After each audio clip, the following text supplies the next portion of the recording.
प्रभु news के स्वागत। भले संकेश्वर ಪೊಲೀಸ್ 11,71,000 ಮೌಲ್ಯದ ವಿವಿಧ ಕಂಪನಿಯ ಮೊಬೈಲ್ಗಳ ವಶ, ಅಂತರರಾಜ್ಯ ಮೊಬೈಲ್ ಕಳ್ಳನ ಬಂಧನ.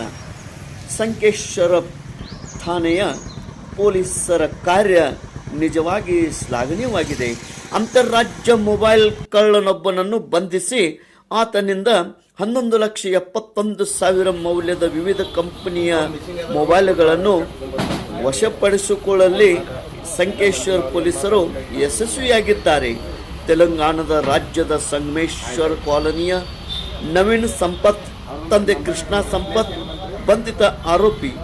ಈತನ ಕೃತ್ಯಕ್ಕೆ ಬಳಸುವ ಕಾರನ್ನು ವಶಪಡಿಸಿಕೊಂಡಿದ್ದಾರೆ. ಕಾರ್ ಸಂಖ್ಯೆ KA51 M4494 ಹೊಂಡೈ ಕಂಪನಿಯ ಈ ಕಾರವನ್ನು ಸಂಕೇಶ್ವರ ಹೊರವಲಯದ ಯುಪಿ ಧಾಬಾ ಹತ್ತಿರ ಪೊಲೀಸರು ವಾಹನಗಳನ್ನು ತಪಾಸಣೆ ನಡೆಸುವ ವೇಳೆ ತಡೆದು ವಿಚಾರಿಸುವ ವೇಳೆ ಕಳವು ಮೊಬೈಲ್ಗಳು ಎಂಬುದು ತಿಳಿದು ಬಂದಿದೆ. ಪೊಲೀಸರು ಆತನನ್ನು ವಿಚಾರಿಸಿದಾಗ ಅವನ ಕಾರಿನಲ್ಲಿ 101 ಮೊಬೈಲ್ಗಳನ್ನು ಹಾಗೂ ಹೊಂಡಾ ಕಂಪನಿಯ ಕಾರನ್ನು ವಶಪಡಿಸಿಕೊಂಡು ಆತನನ್ನು ಬಂಧಿಸಿರುತ್ತಾರೆ.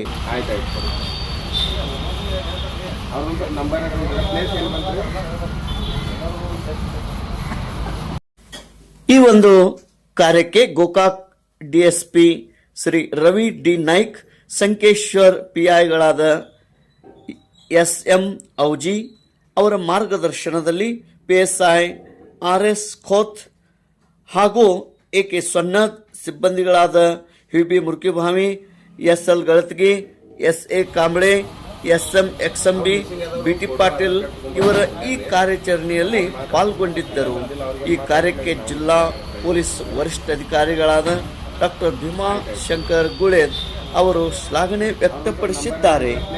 ಈ ಅಂತರರಾಜ್ಯ ಮೊಬೈಲ್ ಕಳ್ಳನನ್ನು ಈಗ ಬಂಧಿಸಿ ಪೊಲೀಸರು ಹೆಚ್ಚಿನ ವಿಚಾರಣೆಯನ್ನು ಮಾಡುತ್ತಾ ಇದ್ದಾರೆ.